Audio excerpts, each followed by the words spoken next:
자, 92편입니다. 92편. 여러분 92편 보면 92편은요. 우리가 보통 이렇게 말합니다. 안식일을 위한 안식일에 부르는 시편. 그 제목 써 있죠, 여러분? 네. 안식일에 부르는 시편은 150편 중에 유일합니다. 딱 하나예요. 그래서 이 92편만이 이제 안식일에 부르는 찬송시라고 돼 있고, 그런데 안식일이란 단어가 여기에 한 번도 안 나와요. 네, 단 한 번도. 여러분, 안식이란 단어는 영어랑 비슷합니다. 히브리어 발음이 샤바트라고 해서 안식일이라는 단어가 여기 한 번도 나오지 않지만, 그러나 이 전체적인 내용을 보면 하나님께서 창조하신 다음에 안식일에 쉬라고 하셨을 때 어떻게 하나님께 찬양하고 어떻게 쉬고 어떻게 예배하는지에 대한 이야기가 여기에 지금 나와 있고요. 그래서 오늘 이 본문 말씀을 같이 한번 읽어보는데, 장르를 나누다 보면 이게 개인의 감사시다 이렇게 여러분 생각하시면 돼요. 개인의 감사시. 여러분이 뭐 읽으면서 더 덧붙여도 됩니다. 제목이라는 건 사람이 붙인 거기 때문에. 한번 1절부터 4절까지 먼저 볼게요. 이게 세 연으로 나눌 수 있는데 첫 번째 연이 1절부터 4절. 자, 읽으면서 기분이 좋아지는 절입니다. 1절부터 4절 같이 한 목소리 읽을게요. 시작. 가장 높으신 하나님 주님께 감사를 드리며 주님 이름을 노래하는 것이 좋습니다. 아침에 주님의 사랑을 알리며 밤마다 주님의 성실하심을 알리는 일이 좋습니다. 10줄 현악기와 검은고를 타며 수금가락에 맞추어서 노래하는 것이 좋습니다. 주님께서 하신 일을 생각하면 기쁩니다. 손수 이루신 업적을 기억하면서 환성을 올립니다. 아멘. 여러분, 이 성경을 히브리어 성경으로 한번 봤더니 맨 1절에 나오는 첫 단어가 뭐냐 하면, 그런 경우가 별로 없는데, 여러분 창세기 1장에 하나님이 창조하시고 난 다음에 뭐라고 그러셨죠? 만물을 보면서 좋다 그러셨죠. 우리 제2여성교회 우리 집사님 한 분이 가게 이름을 이걸로 지었잖아요. 좋다. 그래서 토부, 히브리어 토부. 근데 이 본문의 딱 첫 절의 시작이 토부라고 시작해요. 좋습니다 이렇게 돼 있어요. 좋습니다. 그래서 이게 3절까지 이렇게 연결되어 있어요. 히브리어 원어에는 한 번만 나오는데 여긴 3번 반복을 했더라고요. 그러니까 뭐냐 하면, 좋습니다 하나님. 왜 좋냐 하면 내가 주의 이름을 노래하는 것이 좋습니다. 그리고 아침에 주님의 사랑을 알리고 밤마다 주의 성실하심을 알리는 게 좋습니다. 마지막으로 현악기와 검은고를 타며 수금가락에 맞춰서 노래하는 것이 좋습니다. 이렇게 세 개의 절이 좋습니다라는 단어로 연결이 돼요. 여러분, 만약에 여러분에게 지금 제가 만약에, 아니면 하나님이 당신은 지금 왜 좋습니까? 그러면 뭐라고 대답하실래요? 입금이 됐습니다. 뭐 여러 가지가 있겠죠. 네, 좋습니다. 하나님, 이게 정말 이것 때문에 좋습니다. 근데 시편의 기자가 오늘 뭐라고 말하면 좋습니다. 왜냐하면 주님의 이름을 노래하는 게 너무 좋습니다.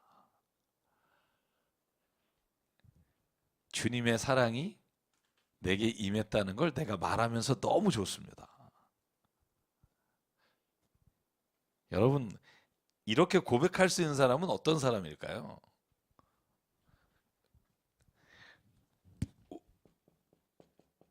우리가 신앙인이잖아요. 그죠? 그죠? 신앙인인데, 신앙인을 어떤 사람을 신앙인이라 그러죠? 문자적으로 해석하면 믿는 사람이죠. 믿을 진짜고, 그 바랄 앙자, 그죠? 그러면 믿고 바라는 사람인데, 여러분, 무엇을 믿고 바라는 거죠? 어떤 사람을 신앙인이라 그러죠? 하나님의 살아계심을 믿는 거죠. 그 다음에 우리가 또 그것 때문에 어떻게 살아가는 거죠? 사람을 우리가 신앙인이라 그래요? 하나님의 말씀을 따라 살고, 그죠? 이 세상에 눈에 보이는 게 아니라 눈에 보이지 않는 하나님께서 통치하신다는 걸 믿는 거죠. 그걸 신앙이라 그래요. 보통 우리가 잘못 생각하는 게 뭐냐면, 신앙인 그러면 하나님을 믿어서 이 세상에서 잘 되고, 뭐 그 다음 단어들이 이제 우리가 보통 신앙인의 생각인데, 성경에는 거기까지를 일단, 그건 나중에, 그렇게 될 수도 있고 안 될 수도 있지만 가장 중요한 게 뭐냐면 하나님을 믿는 거예요. 그리고 그 믿음 안에서 사는 거예요. 이게 정말 단순한 건데 이게 기본적으로 안 돼 있다는 거예요. 왜냐하면 우리가 왜 하나님 내가 좋습니까? 왜 하나님 오늘도 내가 이렇게 행복합니까? 우리 자식이 뭔가 잘 돼서, 뭔가 내가 하는 일에 이런 게 일어나서, 이게 우리가 하는 감사예요. 그죠? 근데 오늘 시편의 기자가 감사시라 그랬잖아요. 개인의 감사시인데 뭐를 감사하냐 하면 뭐가 좋습니다라고 말하면 하나님이 오늘 내 삶에 함께 계시니까 너무 좋습니다. 너무 좋습니다. 내가 주님의 이름을 노래합니다. 막 아침에 주의 인자하심을, 이 찬양하는 게 너무 좋습니다. 여러분 너무 좋으세요? 뒤늦게 아멘이라고 하죠. 우리가 뒤늦게 아멘, 그죠? 너무 좋긴 좋은데, 그런데 하나님 이게 이제 우리가 항상, 그죠? 그러나 하나님 이런 게 조금 부족합니다. 이렇게 우리가 나오죠. 근데 성경에서 말하는 감사와 하나님 앞에서 우리가 찬양하면서 하는 사람은 뭐냐면 그냥 하나님 존재, 하나님이 계심을 믿고 그분을 내가 그냥 의지해서 사는 게 그냥 찬송의 이유예요. 아무 이유가 없어요. 네? 그럼에도 불구하고, 그죠? 근데 이런 걸 우리가 못 한다는 거예요. 왜냐하면 제가 오늘 말씀드릴 요지인데 하나님이 누구신지 몰라서 그래요. 하나님이 누구신지 몰라서 그래요. 오늘 4절에 어떻게 시작하냐면 히브리어 단어에 보면 키라는 단어로 시작해요. 키.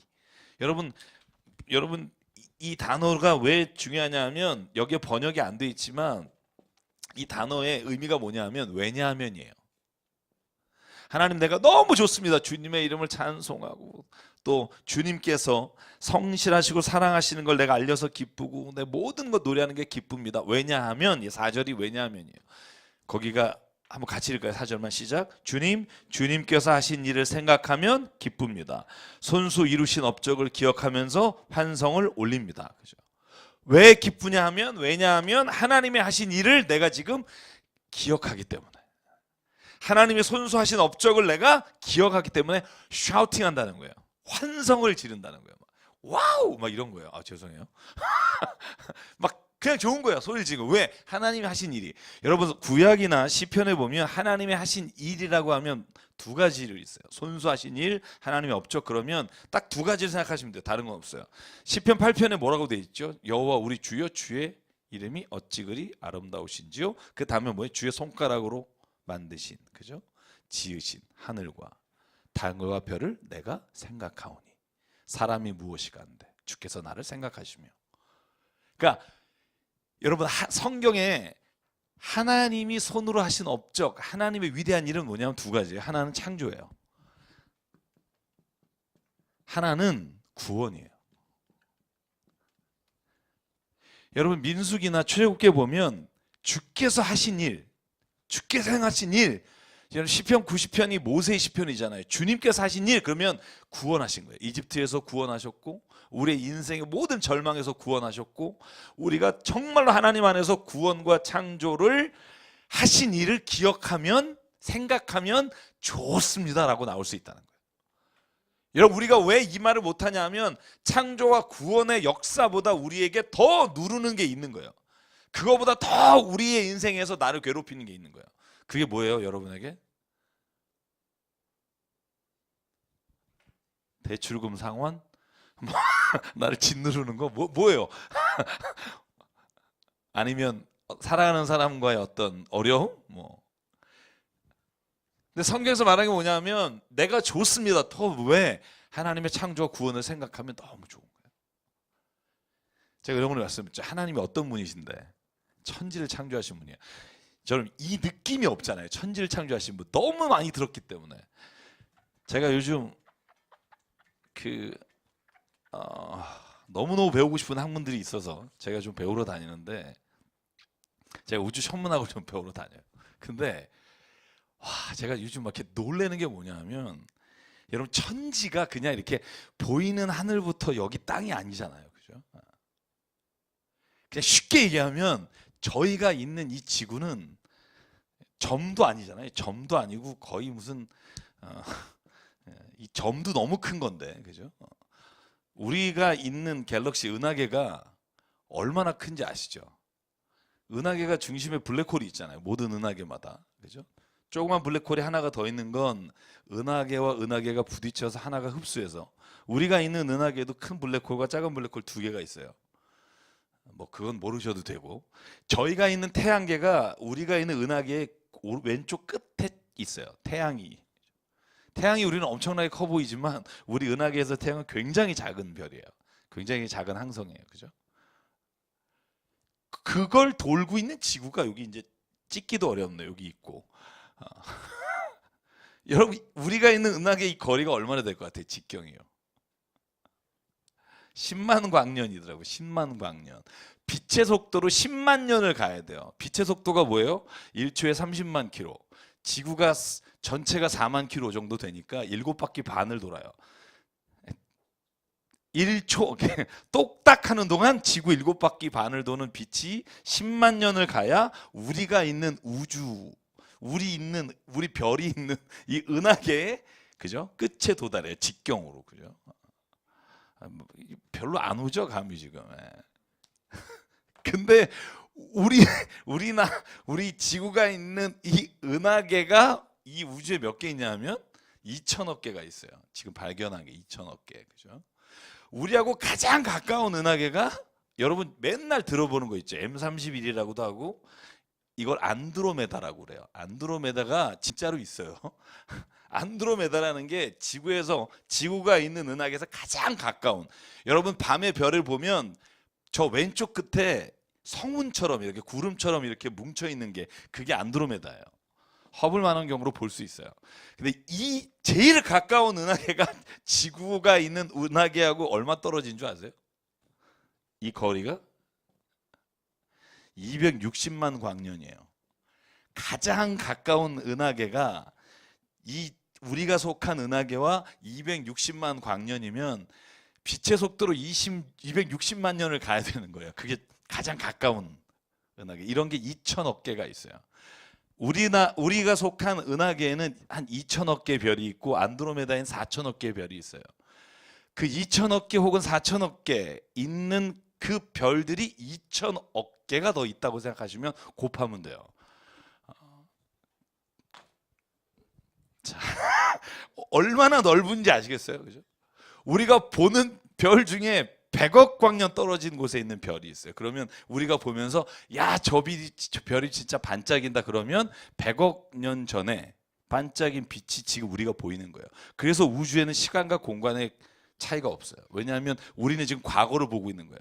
지금 그 별은 없어졌을 확률이 커요. 왜냐하면 별의 수명이 50억 광년에서 100억 광년이라, 우리가 100억 광년 떨어진 곳에서 오는 빛을 지금 보지만 그건 100억 광년 전에 빛났던 빛이에요. 지금은 그 별은 없어졌을 확률이 가장 크죠. 그러면 우리는 보고 있으나 현재 존재하지 않아요. 그러니까 과거와 현재가 같이 공존하는 게 지금 우리가 사는 곳이에요. 굉장히 복잡한데 제가 이 얘기를 왜 드리냐면, 그게 하나님이 만드신 천지예요. 그러니까 여러분, 그냥 하나님이 그냥 여기를 이렇게 만드신 분이 아니라, 왜 성경에서 우리를 미물이라고 말하는지 아시겠어요? 미천한 자를 돌아보셨다 하느냐. 사람이 무엇이건데 하나님이 나를 생각하십니까? 라는 단어가 이게 마음에 좀 오세요?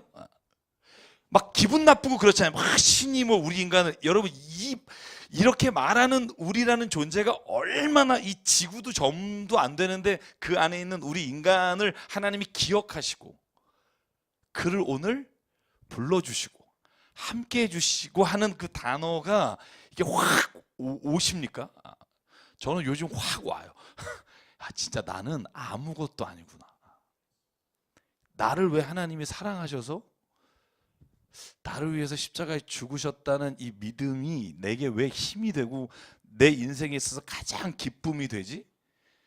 바로 그 천지 우주를 창조하신 하나님이 내가 믿고 있는 하나님이고, 그분이 오늘 나의 삶 속에서 그분의 사랑과 성실하심으로 나를 이끌어 주신다는 게 믿어지면, 여러분 그때는 우리가 고백할 수 있어요. 주의 창조하신 이것이 얼마나 좋은지. 좋습니다. 여러분, 아침에 주의 인자라는 단어가 사랑이라는 단어로도 번역되고 자비라는 단어로도 번역되는 헤세드라는 단어예요. 여러분 이 단어 많이 들어보셨을 거예요. 하나님의 사랑을 말할 때 쓰는 단어예요. 여러분 성실이라는 단어가 어떤 단어인지 주세요? 아세요? 여기 지금 아만이라고 쓰였는데 이 단어의 원어가 아멘이에요. 아멘. 아멘. 그러니까 주의 성실하심이라는 단어가 아멘이고 예수께서 진실로 진실로라고 할 때 여러분 히브리어 성경에 보면 아멘 아멘이에요. 헬라어도 동일하고. 그러니까 쉽게 말하면 하나님은 우리를 사랑하시는 분이고 오늘도 그 하나님이 우리를 진실하고 신실하게 오늘 우리 가운데 함께 하시고 변함이 없으십니다. 여러분 이걸 진짜 믿는 사람에게는요 그 탄성이 나올 수밖에 없어요. 여기 이게 뭐라고 그래요? 내가 그 일을 생각하면 기쁩니다. 이루신 업적을 기억하면 환호성을 지릅니다. 와우! 제가 아까 했지만 하나님이 그 하나님이 오늘 나와 함께 계셔? 나를 기억해 주셔?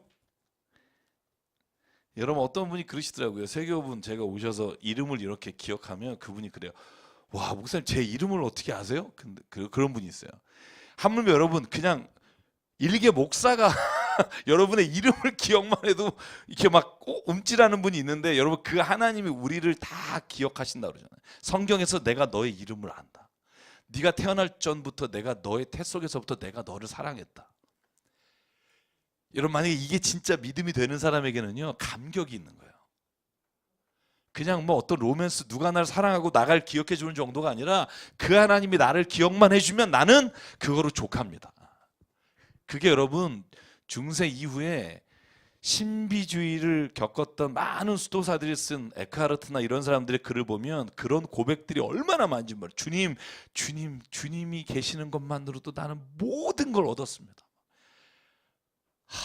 제가 그 공부를 하면서 이 단어가 왜 나올까? 여기에 황홀경이라는 단어가 나와요. 아무 뭘 줘서가 아니라 그냥 침실에서 하나님이 황홀합니다. 막 이 사람이 약간 정신병자인가 이런 생각을 했는데 요즘 제가 이 우주에 광활하신 모든 걸 창조하신 그 하나님이 나의 하나님이다라는 고백을 할 때 황홀경이 오는 거예요. 야, 그 하나님이 나를 기억하시고 계시다. 이건 황홀한 거예요. 주님 한 분만으로 내가 족합니다. 여러분 눈을 열어서 보시면 그 우주를 창조하신 하나님이 보이거든요. 그래서 여러분 오늘 이 고백이요 저희의 고백이 되기를 간절히 바랍니다.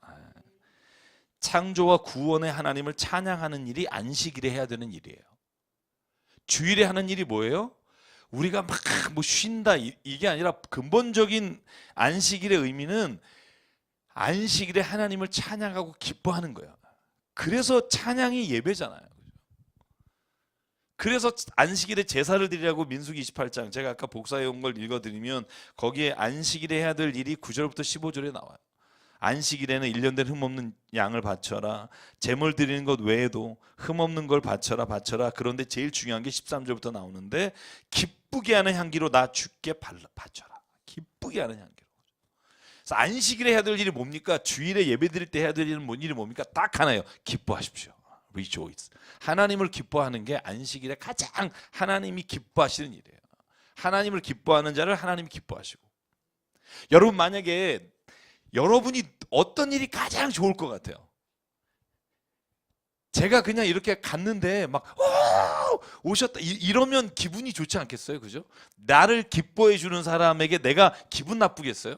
그죠? 하나님이 제일 기뻐하는 게 뭘까? 그냥 하나님 그분을 내가 너무 기뻐하는 거를 하나님이 기뻐하시는 거예요. 다른 거 필요 없어요. 다른 내가 아까 우리가 찬양 부르잖아요. 믿음이 그거예요. 내가 아무리 고된 수고와 노력을 한다고 해도 하나님이 그걸 기뻐하는 게 아니라 막 하나님 위해서 열심히 뻘뻘 흘리면서 하나님 오셨는데 잠깐만 기다리세요 막 이런 게 아니라 그냥 하나님이 그분이 내 삶에 계시는 게 기쁜 거. 그게 안식일에 주일에 하나님이 가장 기뻐하시는 일이에요. 그래서 그걸 예배 드리는 거라고 그래요. 여러분 만약에 음식 준비하고 주차 봉사하고 다른 거 하다가 예배 가장 하나님을 기뻐하는 그 자리에 못 있으면 하나님이 슬퍼하신다니까요. 그래서 제가 음식 만드는 걸 안 했으면 좋겠다는 거예요.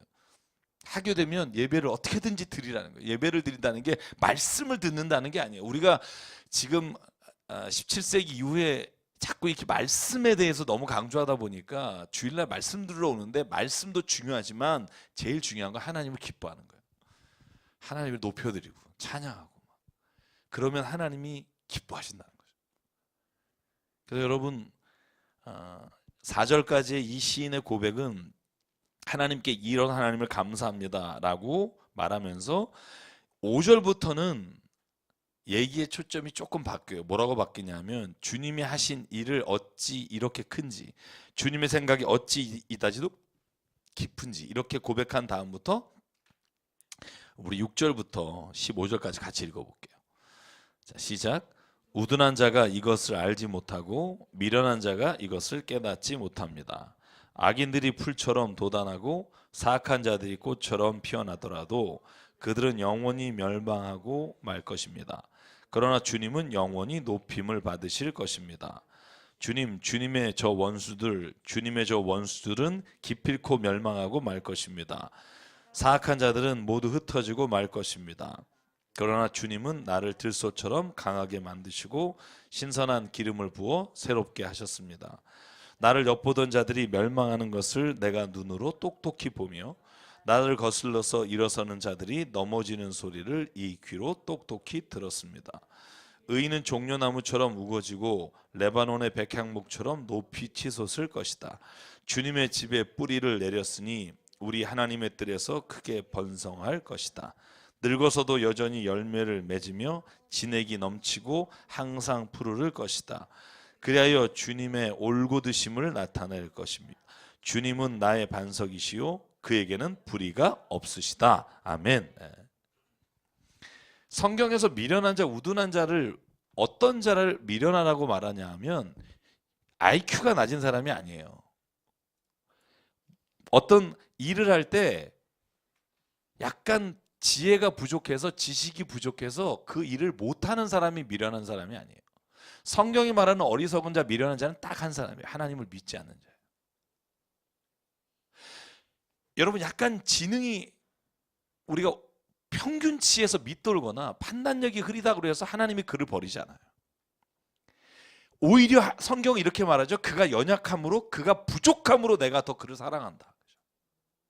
근데 하나님은 미련하고 우둔한 자를 벌하시는데 그 미련하고 우둔한 자가 누구냐 하면 오늘 하나님의 행하신 일을 믿지 않는 자, 주님을 생각하지 않고 기억하지 않는 자가 미련하고 어리석은 자예요. 그래서 여러분 성경의 미련한 자와 악인은 같아요. 악인이 뭐예요? 하나님 믿지 않는 자예요. 성경은.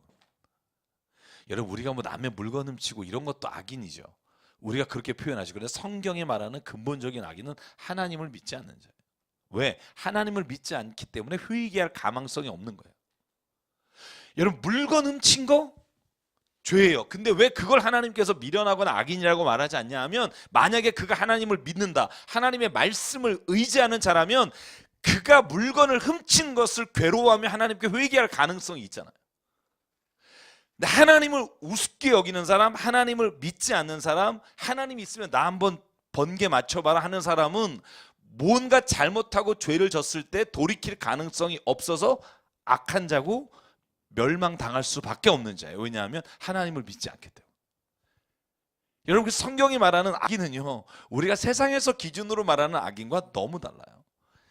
요즘 저희 딸하고 저희 가족이 그 무슨 슬기로운 감방생활인가 그 드라마 이게 몇 개 보라 그래서 봤는데 진짜 전 그렇게 웃긴 드라마는 또 제가 한 2편인가를 봤어요. 근데 혹시 보시나요? 그죠? 우리가 기도할 시간 없어도 그 텔레비전 볼 시간 있잖아요. 저도 어플로 딱 2장면만 봤어요. 2 드라마도 아니고 장면을 보내준 걸 봤는데 이 깜빵 안에서요. 자, 죄질도 여러 가지더라고요. 정말 저는 이게 왜 감옥에 가면 나쁜 사람 우리가 생각하잖아요. 그런데 경제사범부터 시작해서 너무 지치고 살기 힘들어서 차라리 그냥 남의 거 훔쳐서 먹고 살기는 걱정 없는 감옥에 들어온 사람도 있는 거예요. 여러분 그런 사람이 있더라고요. 그러니까 우리가 똑같이 다 죄인 이렇게 말하지만 그 안에도 수십만 가지의 이유와 다 다른 사람들이 그 안에 있는 거예요. 여러분 우리가 그냥 악인 말하지만 성경에서 말하는 가장 큰 악인은 그냥 세상에서 말하는 자범죄를 범한 사람이 아니에요. 악인은 하나님을 믿지 않는 자예요. 그래서 어떻게 되냐면 결론이 하나님 안 믿는 사람은 어떻게 되냐면 악인들이 풀처럼 돋아나고요. 사악한 자들이 꽃처럼 피어나서 그들이 하는 일이 뭐냐 하면 94절을 한번 보실래요? 94편? 94편 넘어갈게요. 여기도 악인에 대한 거고 제목이 주님은 악한 자를 벌하신다예요. 복수하시는 하나님. 악한 자가 하는 일이 뭐냐면 4절부터 7절이에요. 같이 이렇게 대꾸해서 한번 보면 도움이 되실 것 같아요. 94편 4절부터 7절까지 읽어볼까요? 시작. 사악한 자들이 거만하게 말하며 그들이 모두 다 거드름을 피웁니다. 주님, 그들이 주님의 백성을 짓밟으며 주님의 택하신 민족을 괴롭힙니다. 그들은 과부와 나그네를 죽이고 고아들을 살해하며 주가 못 본다, 야곱의 하나님은 생각지도 못한다 하고 말합니다 라고 되어 있죠. 그러니까 악한 일을 행하고 막 남의 어려운 사람들 걸 다 뺏고 죽이면서도 하나님이 어디 있냐? 하나님이 나를 못 봐. 하나님이 나를 생각하지도 않아. 이렇게 말하는 자가 악인인 거예요. 그래서 악인은요, 하나님이 구원하고 싶어도 구원할 수가 없어요. 왜냐하면 하나님을 믿지 않기 때문에. 그러니까 하나님이 이런 거예요. 똑같이 세상을 살아가는데 죄를 조금 잘못을 많이 한 사람을 벌하시고 죽이시고 멸하는 게 아니라 하나님을 믿지 않아서 도저히 그 사람을 어떻게든지 바꿀 수 없고 그를 구원할 수 없는 자리에 있는 사람이 악인인 거예요. 그러니까 여러분, 우리가 잣대로 다른 사람을 뭐 죄인이다 악인이라고 구분하는 게 아니며 하나님과 관련해서 하나님이 하시는 게 악인이라고 하는, 우리가 성경 안에서 말하는 사람이라는 것을 기억해야 하고요. 결국 그 사람들은 하나님이 어떻게 하시냐면 영원히 멸망당할 것입니다. 7절에 그들은 영원히 멸망당하고 말 것입니다. 9절, 원수들은 기필코 멸망하고 말 것이며 사악한 자들은 모두 흩어지고 말 것입니다. 왜냐하면 하나님이 그들을 판단하시고 심판하시기 때문입니다. 그런데 10절부터는 이렇게 되어 있어요. 주님은 나를 들소처럼 강하게 만드시고 신선한 기름을 부어 새롭게 하셨습니다. 나를 엿보던 자들이 멸망하는 것을 내가 두 눈으로 똑똑히 보며 나를 거슬러서 일하는 자들이 넘어지는 소리를 이 귀로 똑똑히 들었습니다. 그리고 12절 13절 의인은, 자 여기 한번 보실래요? 다시 한번 강조합니다. 악인이 하나님을 믿지 않는 사람이라면 의인은 어떤 사람일까요? 하나님을 믿는 자가 의인이에요. 성경에서는요, 어떤 용맹스럽고 정의로운 일을 한 사람이 의인이 아니에요. 우리가 이걸 자꾸 혼동하기 때문에 신앙에서의 어떤 기준과 삶에서의 기준이 너무 혼돈스러워요. 성경이 말하는 의인은 하나님을 믿는 사람. 그를 의롭다고 말씀해 주세요. 왜냐하면 그가 하나님을 믿고 있으니까 그의 인생에 있어서 선한 길, 옳은 길, 주님께서 기뻐하시는 길로 걸어갈 수 있기 때문에 그래요. 그래서 하나님을 인정하는 사람은 의인이에요. 그런 사람은 어떻게 되냐면 오늘 시편의 기자가 말하기를 이렇게 된다는 거죠. 종려나무처럼 우거지고 12절 레바논의 백향목처럼 높이 치솟을 것이며 주님의 집에 뿌리를 내리고 하나님의 뜰에서 크게 번성할 것입니다.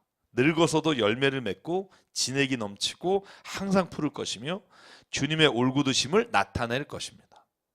주님은 나의 반석이시요 그에게는 불의가 없으십니다.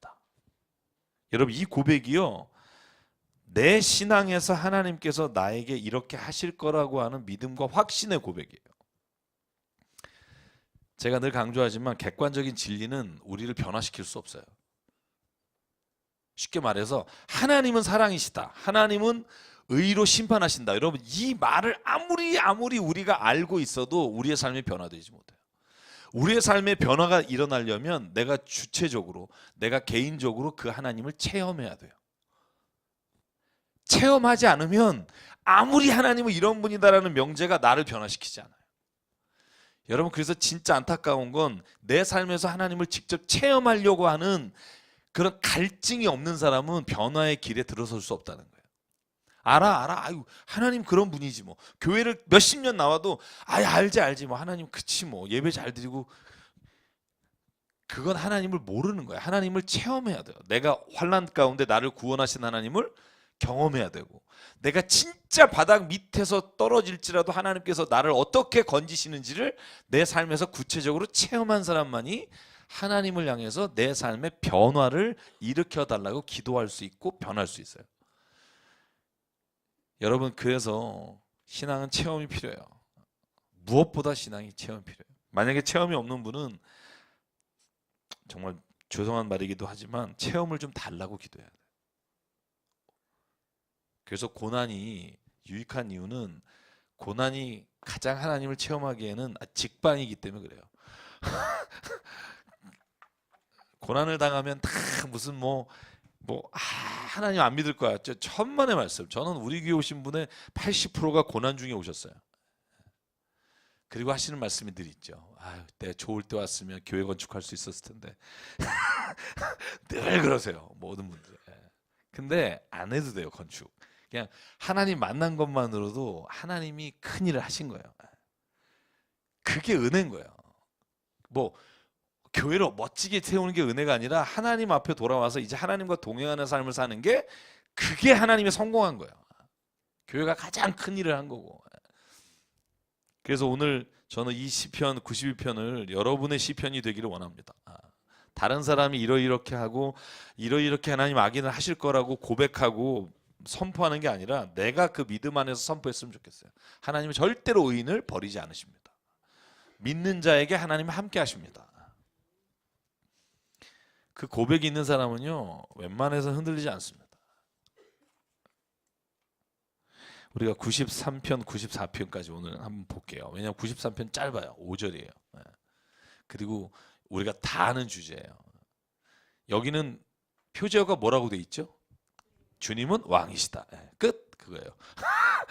오늘 20편은 그거예요. 주님은 왕이시다. 근데 어떤 왕이냐? 1절부터 5절까지 한번 읽어보죠. 같이 읽을게요. 시작. 주님이 다스리신다. 위엄을 갖추시고 능력의 허리띠를 띠시며 다스리신다. 그러므로 세계도 굳건히 서서 흔들리지 아니한다. 주님의 왕위는 예로부터 견고히 서 있으며 주님은 영원 전부터 계십니다. 주님 강물이 소리를 지릅니다. 강물이 그 소리를 더욱 높이 지릅니다. 강물이 미친 듯이 날뛰며 소리를 높이 지릅니다. 큰 물소리보다 더 크시고 미친 듯이 날뛰는 물결보다 더 위험하신 주님, 높이 계신 주님은 더욱 엄위하십니다. 주님의 증거는 견고하게 서 있으며 주님의 집은 영원히 거룩함으로 단장하고 있습니다. 아멘. 문자 그대로예요. 여기서 두 가지만 볼게요. 첫째는 1절부터 2절에 하나님을 묘사하는 단어들이에요. 하나님을 묘사하는 단어들이 뭐하고 돼 있냐면 위엄을 갖추시고 능력의 허리띠를 띠신 거죠. 여러분, 하나님이 허리띠를 하실까요? 안 하실까요? 굉장히 심각한 질문이에요, 여러분. 여긴 허리띠를 하신다고 그랬는데 지금 하나님 허리띠를 하시면 어디다 하실까요? 허리에다가. 정답. 네. 허리에다 하시겠죠. 허리띠를 목에다 하지는 않겠죠. 제가 왜 이 말씀을 드리냐면 성경을 읽다 보면 하나님에 대한 우리 인간적인 표현들이 참 많아요. 이걸 우리가 신학적인 용어로 이렇게 말해요. 신인 동형 동성론이다 그래요. 우리가 하나님을 말할 때 인간이 가지고 있는 체험, 인간이 가지고 있는 지식, 인간이 가지고 있는 본성에 빗대어서 하나님을 설명한다. 그래서 그걸 신인 동형 동성론이라고 그래요. 그러니까 우리 신과 인간이 똑같은 형태와 똑같은 본성을 가진 것처럼 말하는 거예요. 그렇다는 게 아니라. 성경에 그런 말이 진짜 많죠. 하나님이 오른손을 들어. 아니 무슨 하나님이 오른손 어디 있고 왼손은 어디 있겠어요. 주위의 발로 짓밟아 주십시오. 하나님의 발은 어디에 있을까요? 근데 왜 이런 표현을 할 수밖에 없을까요? 왜냐면 우리가 하나님을 그냥 추상적으로 우리가 하나님을 알 수 있나요? 몰라요. 우리가 하나님을 안다고 막 이러면서 다 아는 것처럼 그러지만 여러분, 아까 그 우주를 창조하신 하나님 우리가 어떻게 다 알겠어요? 그래서 여러분, 제가 한번 여러분에게 말씀드리고 기억하세요. 하나님의 영원하신 법, 하나님 마음에 있는, 하나님 마음은 어디 있을까요? 이게 다 우리가 표현할 때 그냥 우리가 서로 이해할 수 있는 단어로 하나님을 표현하는 거예요. 하나님의 마음의 법이라고 우리가 말해요. 그걸 eternal law라고 그래요. 영원하신 하나님의 법. 이건 우리가 몰라요. 모른다는 말은 뭐냐면 그 깊이와 그 무한함을 알 수가 없어요. 그래서 하나님이 뭘 하셨냐 하면 두 가지를 하셨다고 말씀드렸죠. 하나는 하나님께서 특별히 자신을 드러내셔서 나는 이런 사람, 이런 사람은 아니죠. 이런 존재다라고 말씀하신 게 뭐냐면 우리가 그걸 Eternal Law, 영원한 법에서 Divine Law, 하나님의 법이라고 말하는 성경을 주신 거예요. 네가 나를 어떻게 아니? 그래서 하나님이 주신 게 하나는 성경, 그걸 Divine Law, 신의 법이라고 말해요. 근데 그건 특별한 계시예요. 이걸 믿는 사람에게만 볼 수 있게 한 거고, 또 하나의 영원하신 법을 그래서 안 믿는 모든 사람에게 알 수 있도록 주신 법이 있어요. 그게 뭐냐면 우리가 보통 Natural Law라고 그래요. 자연법이라고 그래요. 자연 만물을 봐라. 하나님이 계신 걸 안다. 내가 누군지 알고 싶니? 자연을 봐라. 내가 거기에 숨쉬고 있다. 또 하나가 양심이라는 걸 주셨다. 이게 로마서 1장에 나오는 거죠. 그러니까 하나님은요, 자기를 드러내실 때 자연 속에서 만물 속에서 하나님이 이런 분이구나 와 하는 걸 알게 하셨고, 그것으로 부족해요. 왜? 자연 계시는 우리가 그냥 하나님을 그냥 그 정도만 알 수 있는 거예요. 와, 근데 what? 도대체 이게 뭐지? 몰라. 그걸 알려면 뭘 봐라? 성경을 보라는 거죠. 하나님이 말씀을 통해 그분이 너희를 끔찍히 사랑하시고, 그분이 너를 창조하신 분이고, 그분이 너를 구원하실 분이고, 그분이 너를 위해 십자가에서 죽으신 분이고, 이 법을 통해서 뭘 깨달았냐면 영원한 하나님의 법을 이해하게 되는 거죠. 조금은 이해하는 거예요. 완전히 몰라요. 그래서 여러분, 하나님의 뜻을 모를 때는 어떻게 해야 돼요? 그냥 무작정 기도하기보다 말씀을 봐야겠죠. 하나님이 이런 분이시구나. 여러분, 성경을 10독 이상 하신 분 치고 저는 하나님의 뜻을 잘 모른다고 말하시면 안 된다고 생각해요. 여기에 다 기록하고 있다는 거예요. 디모데후서 3장 16절 말씀처럼 하나님이 우리로 하여금 의로 교육하기에, 구원하시기에 부족함이 없도록 주신 말씀이라 읽으면 알 수 있어요. 여러분께서 신인 동용동서론도 그럼에도 불구하고 설명하는 이유가 그런 거예요. 이렇게밖에 말할 수 없기 때문에. 그런데 이게 또 하나님을 오해하게 한다는 거예요. 오해하게. 하나님이 마치 우리처럼 하나님은 질투하시는 하나님이다. 여러분, 이 말도 오해하면 안 돼요. 하나님이 막 우리처럼 삐져가지고 제 놈을 내가 이런 게 아니라, 우리가 한 사람을 사랑할 때 그 사람이 나를 배신하고 다른 사람에 갔을 때 느끼는 그 상처, 그 모멸감, 그 고통, 절망, 마치 이걸 느끼는 것처럼 하나님도 우리를 그렇게 사랑하신다라고 성경이 우리가 느낄 수 있고 표현할 수 있는 말로 하나님을 표현한 거지. 그러니까 하나님이 하나님이라는 분이 왜 질투를 해요? 이렇게 묻는 분이 있어요. 여러분, 그건 우리가 지금 생각하는 범주 안에서 하나님을 설명하다 보니까 일어나는 거지, 하나님의 그 무한하심 속에 그 질투라는 단어는요, 우리가 쓰는 단어에 치졸함이 있는 단어가 아니에요. 우리가 그분을 표현하는 단어지. 하나님 편애하신다? 여러분, 그 말도 우리가 그냥 쓰는 말이지, 하나님의 영원한 법 안에는 우리에 대한 편애나 우리를 누군가를 미워해서 질투하시거나 누구를 찍어서 걔는 내가 안 된다라고 하나님이 하시는 분도 아니라는 거예요. 무한하신 하나님이.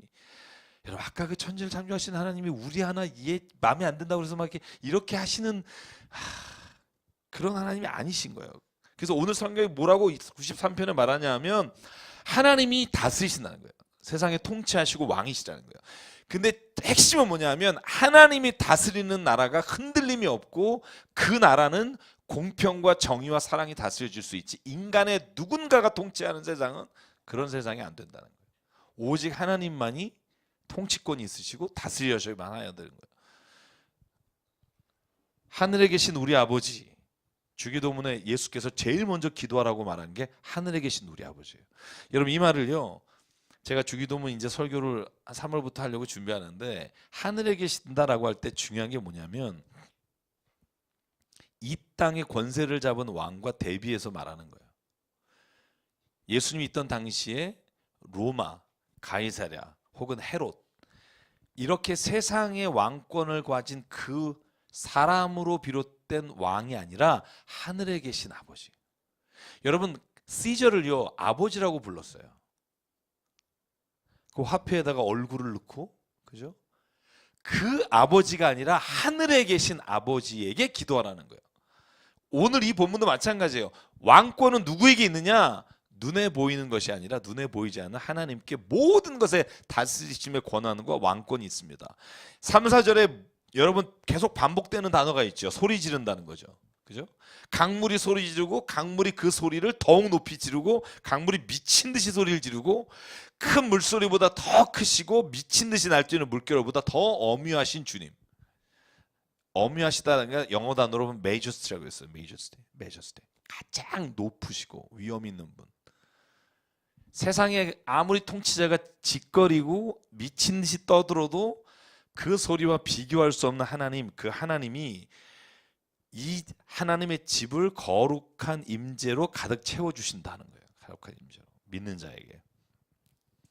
93편은 하나님의 통치에 대한 인정, 주권 인정. 그렇죠? 여러분 우리의 삶은요 다른 어떤 위정자에게 있는 게 아니라 하나님께 있습니다.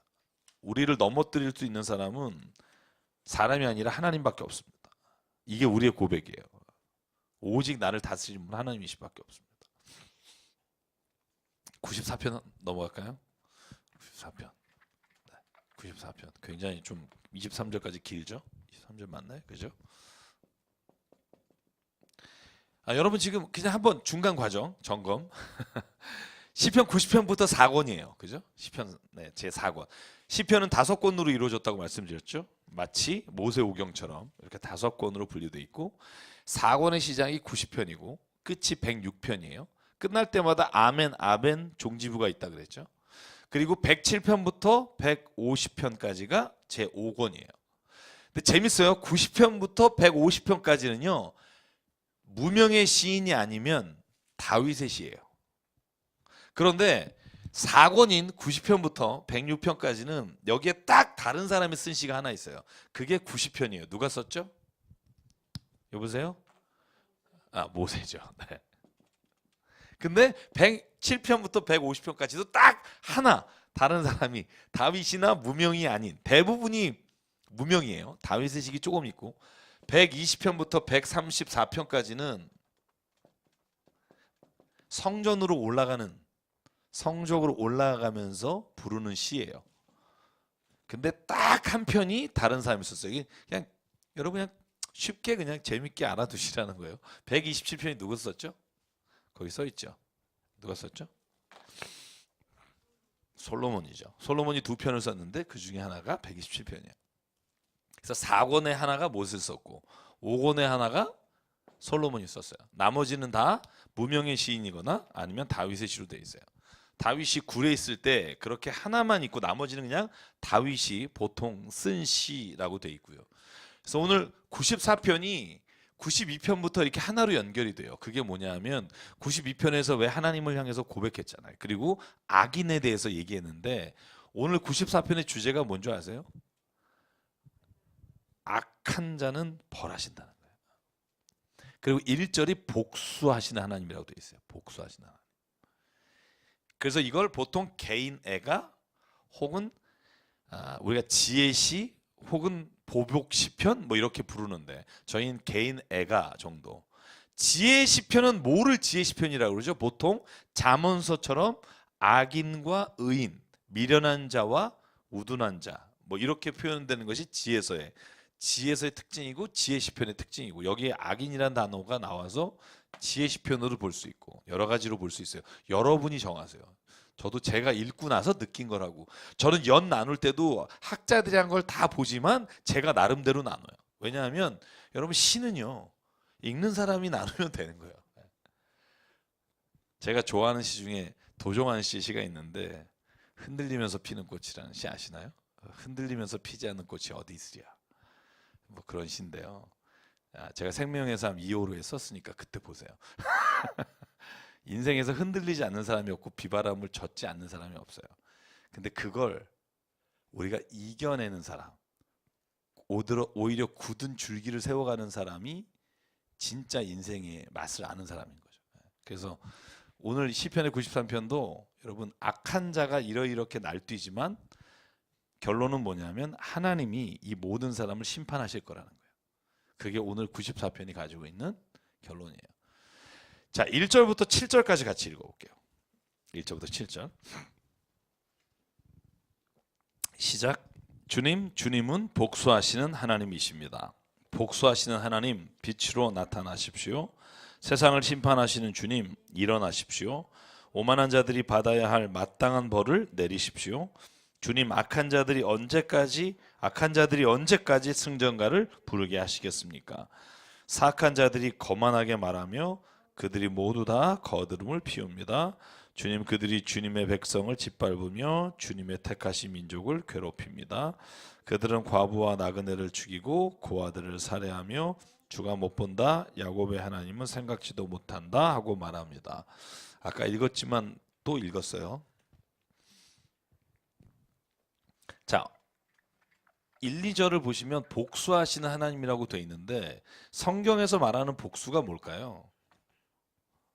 성경에서 말하는 복수. 여보세요? 성경에서 말하는 복수. 보복이나 안갚음, 우리가 복수 그러면 보복이나 안갚음이잖아요. 내가 이렇게 당했으니까.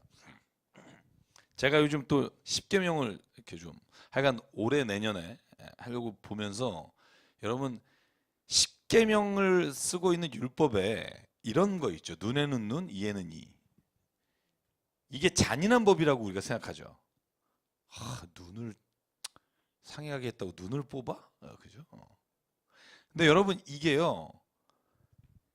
학자들 가운데 이 법이 하나님이 주신 자비의 법이라고 말해요. 이해가 가세요? 왜냐하면 인간이 가지고 있는 보복이나 안갚음은 절대로 일을 받아서 일을 주지 않아요. 일을 받으면 2나 3을 줘요. 예를 들면 우리의 자녀에게 무슨 안 좋은 일을 하면 내가 만약에 갚을 기회가 오면 3이나 4나 10이나 100을 주지 딱 손가락 하나야? 손가락 하나? 이렇게 하는 사람은 없어요. 그래서 오히려 고대근동의 법문을 연구하는 사람 중에는 이 법은 안갚음을 하지 말고 그냥 받은 대로 주라는 자비의 법이라고도 말하는 사람이 있어요. 그걸 어떻게 보느냐에 좀 달라집니다만 성경이 말하는 복수는 그래서 이렇게 표현할 수 있어요. 억압받는 사람을 구원하고 악인마저도 공평하게 심판하는 게 복수예요. 성경이 말하는 복수는 하나님이 공평하게 심판하는 게 복수예요. 그래서 시편의 기자나 신앙인들의 고백이 이런 게 있죠. 주님, 내가 원수 갚는 것이 하나님께 있으니 하나님이 공의로 판단해 주십시오. 성경에서 말하는 복수는 그래서 내가 개인적으로 안갚음을 하거나 보복을 하는 게 아니라 이 네카마라는 단어는 억압받는 사람을 하나님이 구원하시는 게 복수예요. 여러분 그거보다 큰 복수가 어디 있을까요? 악한 사람이 의로운 사람을 궁지에 못아놓고 팼는데 하나님이 그를 구원해서 악한 놈보다 더 위에 있게 하셨어. 이거 굉장한 복수죠. 마지막 날에 악인이 무덤을 팠는데 오늘 본문에 나와요. 악인이 무덤을 팠는데 그 무덤에 지가 들어가요. 이게 큰 복수인 거죠. 그러니까 마지막 때에 하나님께서 지켜봐라 내가 어떻게 하는지. 여러분 신과 함께라는 영화 보셨나요? 신과 함께. 제 어머니하고 같이 봤는데 여기 보면 뭐 7가지 지옥이 나오잖아요. 쭉 나오면서 거짓말하는 자, 혀로 하는 자, 혀를 그죠? 가장 큰 벌 중에 하나예요. 혀로 다른 사람을. 여러분 물론 이게 기독교적인 어떤 종말론과 내세관과 다르지만 신과 함께를 보면 뭘 느낄 수 있냐면 우리가 죽은 다음에 내세관에 대해서 그죠? 뭐 남을 거짓으로 해하는 자, 살인한 자, 도둑질한 자는 제가 여기다 써놨는데 뭐 화탕지옥, 검수지옥 이렇게 돼 있어요. 뭐 이런 지옥들이 나와요. 근데 이 내세관은요. 여러분 우리가 죽음 이후에 천국과 지옥의 그 지옥의 잔인함을 보여서 내세관의 궁극적 목적은요. 지옥에 가거나 천국에 가는 것의 목적이 있기보다 내세관을 통해서 지금 현실의 삶에서 어떻게 살 것인가를 결정하게 하는데 더 큰 의미가 있어요. 여러분 성경에요. 지옥이나 천국에 대해서 자세하게 설명한 데가 있어요? 슬피 울며 이를 갈며 불이 있는 그죠? 용광로처럼 그거 왜 막 지옥과 천국을 막 기가 막히게 천국은 말이다. 단테의 신곡처럼 계단으로 올라가면 이렇게 나와 있어요? 안 나와 있으니까 단테가 신곡을 썼겠죠. 지옥편, 천국편 해갖고, 그죠? 왜 그러냐면 궁극적으로 하나님이 심판하시는데 천국과 지옥을 하나님께서 반드시 공평과 한 일대로 하시는데, 그런데 더 중요한 건 하나님이 천국과 심판을 말씀하시는 이유는 지금 살아가는 이 세상에서 너의 삶을 어떻게 살 건지를 결단하라는 데 있어요. 여러분, 그게 얼마나 중요한지 몰라요. 왜 예수께서 이렇잖아요. 천국이 언제 옵니까? 도대체 하나님의 나라가 언제 옵니까? 그때 예수님이 뭐라 그래요? 알 거 없다. 신경 꺼라. 여기 있다 저기 있다 나중에 하는 놈 있으면 믿지 마라. 천국은 너희 안에 있다. 잘 보실래요? 천국은 내세예요. 그죠? 우리가 누메나라고 불러요. 페노메나라고 하는 게 이 세상이고. 그러면 우리가 보이는 세상을 하나님 예수께서 오히려 얘기하는 거예요. 천국 하늘나라가 언제 옵니까? 어디 옵니까? 라고 내세를 물었어요. 누메나 가상계라고 하죠. 그런데 예수의 대답은 너희 가운데 있다는 거예요.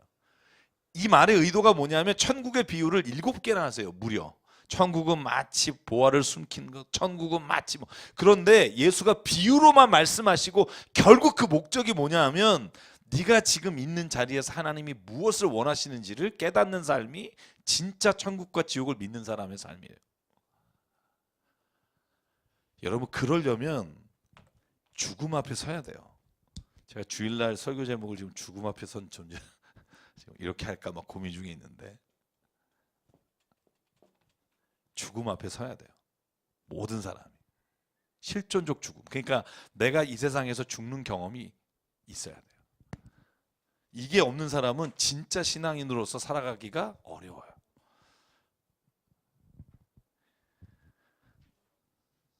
여러분, 죽는 경험, 죽음에 대한 진짜 내가 죽음 앞에 서본 경험 있으세요? 무슨 병이 그런 게 아니라 내가 진짜 절망적으로 죽음이라는 거 앞에 서본 적이 있으세요? 없으시면 말을 하지 마라 뭐 이런 거예요. 그죠? 네, 말을 하지 마라. 제가 좋아하는 키에르케고르라는 사람 있잖아요. 그 사람이 쓴 책 중에 이런 제목이 있어요. 제목 외우기도 힘든 제목인데,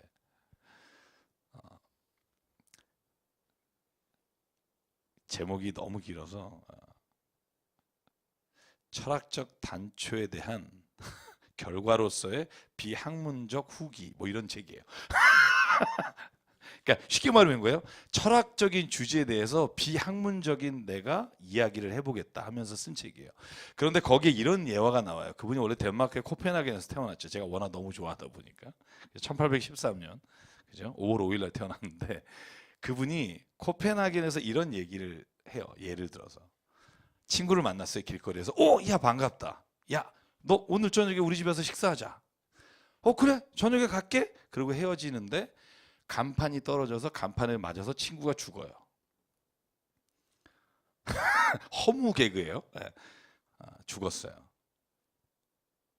근데 이런 일이 우리는 절대 안 일어날 것처럼 살잖아요.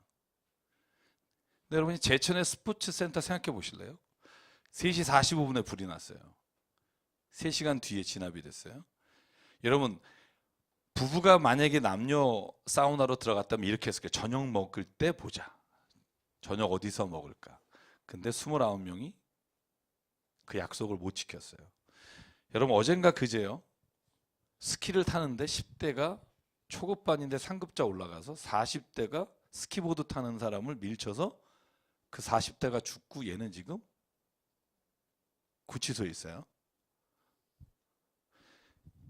가족들하고 두 자녀의 아버지인가 아마 그렇죠. 근데 저녁 먹자 그리고 다시 못 갈 거란 생각을 해본 사람이 있을까요? 키르케고르가 뭐라고 말하냐면 우리는 내일 오늘과 똑같을 거라고 하는 착각 속에서 매일을 산다는 거예요. 그래서 죽음 앞에 서본 적도 없고, 그러니까 진짜 인생을 모른다는 거예요. 죽음 앞에 안 서본 사람의 특징이 뭐냐면 그 사람은 항상 오늘 외모, 오늘 내가 가진 거 거기에 신경을 쓰지만 죽음 앞에 한 번이라도 진지하게 서본 사람은 그것이 더 이상 우리의 삶의 궁극적 의미가 안 되는 사람이에요. 여러분, 천국과 지옥을 예수께서 왜 그렇게 강조하셨을까요? 천국과 지옥을 예수께서 말씀하시고 강조하시면서 그분이 정말 깨닫기를 원한 게 뭐냐면 죽음 앞에 서보라는 거예요. 죽음 앞에. 절대로 나에게는 안 일어날 것 같다고 생각하신다고요? 키르케고르가 말해요. 그게 진짜 사람의 착각이라는 거예요. 갑자기 암에 걸렸어요? 갑자기가 아니라 모든 인간에게는 내가 이해할 수 없는 방향으로 인생의 길이 온다는 거예요. 자기만 아닐 거라는 착각을 가지고 있는 거예요. 죽음 앞에 선 사람만이 깨닫는 게 있어요. 그게 뭐냐면 이 세상에서 진짜 귀한 게 무엇이고 필요 없는 쓸데없는 게 무엇인지를 알 수 있는 눈이 열린다는 거예요. 예수께서 말씀하시잖아요. 네가 빈몸으로 왔고 빈손으로 가는데 너 오늘날 그 창고에 쌓아놓은 거 내일 죽으면 이게 누구께 되니? 이게 남의 일같이 생각하는 거죠. 여러분 오늘 이 시편 94편에서 원수 갚는 것에 대한 혹은 복수하는 것에 대해서 하나님께서 말씀하시면서 맨 마지막에 여러분 한번 보실래요? 15절과 20절이 재판관에 관한 이야기예요. 이 시편의 결론과 같은 이야기인데 15절과 20절 한번 읽어볼까요? 시작. 판결은 반드시 정의를 따를 것이니 마음이 정직한 사람이 모두 정의를 따를 것입니다. 20절. 악한 재판장이 주님과 사귈 수 있습니까? 율례를 빌미로 재난을 만드는 자가 주님과 어울릴 수 있습니까? 자, 여기에 악한 재판관과 하나님의 심판을 비교해요. 여러분 악한 재판관, 다시 말하면 이 세상에서 재판하는 사람들은 다 자기의 입맛대로 하지만 하나님은 절대로 정의를 따라 심판하시고 공의를 따라 심판하신 분이기 때문에 저와 여러분이 인생을 살아가면서 걱정할 게 없다는 거예요. 우주를 만드신 그분이 당신이 불리하게 재판하지 않으실 거고 당신이 믿음 안에서 살아간 대로 하나님은 판결하실 거다. 그리고 23절. 그들의 죄를 그들에게 물으시며 악함을 벌하셔서 그들을 없애버리실 것이다. 주 우리 하나님께서 그들을 없애버리실 것이다. 여러분 이 시인이 오늘 질문하는 게 뭔지 아세요? 처음에 질문이 하나님 3절. 악한 자들이 언제까지 승전가를 부르게 하실 겁니까? 언제까지 부르게 할 거야 뭐 이런 거 있잖아요. 언제까지 이들이 막 잘난 척하며 살게 하실 겁니까? 이게 질문이에요. 근데 이 질문 앞에 1, 2절에 뭐가 나오냐면 여러분 제가 이건 꼭 부탁드리고 싶어요. 이런 질문을 드릴 수 있어요. 하나님 뭐예요? 나한테 왜 이러는 거예요? 할 수 있어요. 그런데 1, 2절이 있어야 돼요. 3절만 하게 되면 우리는 그 질문이 우리로 하여금 신앙의 길에서 불신의 길로 절망의 길로 떨어가게 하지만 1, 2절이 있는 사람은 그 결론이 달라져요. 1, 2절이 뭐예요? 하나님은 이런 하나님이십니다 라고 고백하는 거예요. 하나님은 절대로 악한 자를 두지 않으시고 벌하시는 분이고 하나님은 오만한 자를 마땅히 심판하시는 분이다 라고 고백하는 거예요. 내가 이 하나님을 믿습니다. 그런데 하나님은 언제까지 이들을 둘 것입니까? 라고 말하면 이 질문은 뭐가 있냐면 하나님 안에서 해답을 얻게 돼요. 근데 이 믿음의 고백이 없는 질문은 여러분으로 하여금 그냥 우주 무중력 상태로 빠지게 돼요. 어디로 갈지 몰라요. 그래서 이런 믿음의 고백 안에서 우리가 질문하고 내가 이해할 수 없는 것에 대해서 믿음의 고백 안에서 던질 때 하나님이 거기에 대해서 하나님께서 답을 주신다고 저는 믿습니다. 그래서 오늘 8절과 11절에 보면 하나님이 이런 분이다 이 어리석은 자들아 라고 꾸짖는 장면이 나와요. 한번 읽어볼까요? 8절부터 11절 시작. 백성 가운데서 미련한 자들이 생각해 보아라. 어리석은 자들아 너희는 언제나 슬기로워지겠느냐. 귀를 쥐어주신 분이 들을 수 없겠느냐. 눈을 빚으신 분이 볼 수 없겠느냐. 문 나라를 꾸짖으시는 분이 벌할 수 없겠느냐. 뭇 사람을 지식으로 가지시는 분에게 지식이 없겠느냐. 주님께서는 사람의 속생각이 허무함을 아신다. 그 악인이 뭐라고 말했냐면 주는 못 봐. 하나님이 뭘 보긴 뭘 보냐. 야곱은 하나님은 생각하지도 못해. 그러니까 눈을 만든 자가 누구냐? 귀를 만든 자가 누구냐? 이렇게 질문을 해요. 그러니까 너희들이 어리석다는 거죠. 그러니까 하나님을 믿는 자에게는 그 말 자체가 되지가 않는다는 거예요. 그래서 오늘 제가 성경 가운데 오늘 이 94편에서 가장 은혜 받은 중에 하나가 12에서 15절이에요. 이거 읽고 우리가 마무리하면 될 것 같은데 자, 12절부터 15절 읽을게요. 시작. 주님께서 꾸짖으시고 주님의 법으로 친히 가르치시는 사람은 복이 많은 사람입니다. 이런 사람에게는 재난의 날에 벗게 하여 주시고 악인들을 무덤을 팔 때까지 평안을 주실 것입니다. 주님께서는 주님의 백성을 외면하지 않으시며 주님이 소유하신 백성을 버리지 않으실 것입니다. 판결은 반드시 정의를 따를 것이니 마음이 정직한 사람이 모두 정의를 따를 것입니다. 자, 제가 질문 하나만 마칠게요. 여러분, 오늘 시편의 기자가 복 많은 사람, 복이 그냥 있는 게 아니라 복 많은 사람은 어떤 사람이라고 말하죠? 첫 번째, 꾸짖은 사람. 두 번째, 하나님께서 친히 가르치시는. 제가 왜 이거에 주목하냐면요, 시편 1편에 복 있는 사람은 이렇게 돼 있잖아요. 그죠? 악인의 길을 쫓지 아니하며 죄인의 길에 서지 아니하며 오만한 자의 자리에 앉지 않는다. 오늘 복 많은 사람이 어떤 사람인가? 무명의 시인이 뭐라고 말하냐면 꾸짖음을 듣는 사람은 복 많은 사람이라는 거예요. 그러니까 하나님께서 그를 꾸짖으시는 사람, 너 왜 이렇게 살아? 라고 하나님께서 말로 꾸짖든 아니면 삶에서 꾸짖으시든 그 꾸짖음으로 인해 상처를 받는 사람이 복받은 사람. 하나님의 가르치심이 좀 어렵지만 힘들지만 따르기 귀찮지만 그 가르침을 받는 사람이 복이 많은 사람이에요. 그냥 복받은 사람이 아니라 복이 많은 사람. 왜냐하면 이들이 악인의 길에서 나올 수 있기 때문에. 그래서 시편이 가지고 있는 복에 대한 기준은 명확해요. 물질이나 명예나 영예로운 일을 하는 게 아니라 하나님 안에서 그의 말씀을 따라 살아가는 자가 복이 있는 자예요. 그래서 시편 1편도 그렇게 말하잖아요. 마치 그가 시냇가에 그죠? 심은 나무와 같이 주의 율법을 주야로 묵상하는 자가 복 있는 사람이다. 결론이잖아요. 마찬가지로 주님의 말씀을 가르침을 받고 꾸짖는 사람이 복 있는 사람이에요. 바꿔 말하면 여러분이 지금 신앙생활과 삶의 자리에서 하나님 말씀으로 해서 갈등이 있고 때로는 내가 주님 말씀을 살지 않는데 그냥 눈 이렇게 좀 감아주시고 넘어가지 않고 나를 그걸 또 나를 또 이렇게 치시는 하나님이다라고 생각이 들면 감사하자는 거예요. 왜냐하면 당신은 복받은 거예요. 그냥 두시지 않았기 때문에. 여러분 그런 생각 해본 적 없으세요? 어떤 일을 당했는데 아이씨 왜 해필이면 나를 이런 뭐 다른 사람도 다 아는데 왜 나만 걸렸지? 뭐 이런 생각?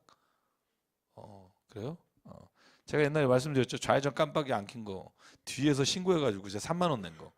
내 세상에서 제일 억울한 게 그거였어요. 내가 좌회전 깜빡이를 안 켰는지도 기억도 안 나요. 교대 사거리에서. 그 뒤에 있는 사람은 얼마나 할 일이 없는 사람이면 그걸 찍어다가 경찰서에 제공했는데 제공자에게 아무런 보상이 없더라고요. 그냥 취미생활이시더라고요. 아니 좌회전 깜빡이 키는 사람이 30%라는데 아니 근데 생각해 보시면 그렇게 억울하게 말하는데 무슨 생각이 드냐면 오늘 하나님이 말씀하시는 내용이 그런 거예요. 그래서 안 걸린 사람이 복받은 게 아니라 그래서 깨닫게 하시는 게 복받은 사람이에요. 왜냐하면 당신이 멸망의 길로 갈 걸 하나님이 막으셨기 때문에. 요즘 저는요 아무도 안 봐도 좌회전 깜빡이 켜요. 망망대해 혼자 서 있어도 새벽에 켜요. 웬만하면 진짜 제가 뭐 정신을 잃지 않는 한 켜요. 왜?